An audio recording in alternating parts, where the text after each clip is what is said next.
कर्जमाफीच्या मुद्द्यावर शेतकरी ठाम. 24 जुलैला महाराष्ट्रभर चक्काजामचा इशारा. काल 18 जुलै रोजी नेमलेल्या समितीमुळे शेतकरी संघटनांमध्ये संभ्रम निर्माण झालाय. या समितीचा नेमका उद्देश कर्जमाफी आहे की इतर उपाययोजना हे स्पष्ट होत नसल्यानं शेतकरी संतप्त झालेत. जोपर्यंत कर्जमाफीची ठोस भूमिका घेतली जात नाही आणि त्याची तारीख जाहीर होत नाही तोपर्यंत आंदोलन सुरूच ठेवण्याचा निर्धार प्रहार जनशक्ती शेतकरी संघटनांनी केला आहे. याच पार्श्वभूमीवर येत्या 24 जुलै रोजी संपूर्ण महाराष्ट्रात चक्काजाम आंदोलन करण्यात येणार असल्याचा इशारा शेतकरी संघटनांनी दिला आहे. शेतकऱ्यांच्या प्रमुख मागण्या: संपूर्ण कर्जमाफीची ठोस घोषणा, समिती नेमण्याऐवजी सरकारनं त्वरित कर्जमाफीची स्पष्ट घोषणा करावी, कर्जमाफी कोणत्या तारखेपर्यंत लागू होईल हे सरकारनं जाहीर करावं, शेतकऱ्यांच्या हिताचा निर्णय, केवळ समिती नेमून वेळ काढूपणा न करता शेतकऱ्यांच्या हिताचे त्वरित निर्णय घ्यावे.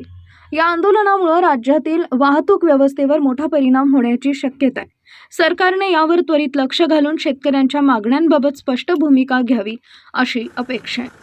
काल जे समिती नेमली त्याच्यातून काही अर्थबोध होत नाही आणि त्याच्यामुळं 24 तारखेचा चक्काजाम होणार आणि पूर्ण महाराष्ट्रभर होईल. त्याच्यातून निश्चित समितीमध्ये सध्या कोण आहे, नेमकं कर्जमाफीसाठी आहे का उपाययोजनासाठी आहे हेच कळत नाही आणि सगळं थातूरमातूर उत्तर आहे. त्याच्यामुळं 24चा चक्काजाम महाराष्ट्रभर होणार.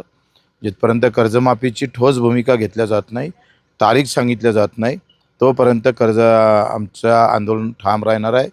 आणि दिव्यांगांचं जे मानधन वाढवलं त्याबद्दल सरकारचा आभार, परंतु तेही फार कमी वाढवलेलं आहे. इतर राज्यामध्ये 3 ते 5 हजाराच्या तुलनेमध्ये आपण फक्त 2,500 आहोत. महाराष्ट्र हा प्रगत राज्य असतानासुद्धा ज्याला 2 पायाने डोळ्याने अशांसाठी मला वाटते आपण आवरता हात घेऊ नये.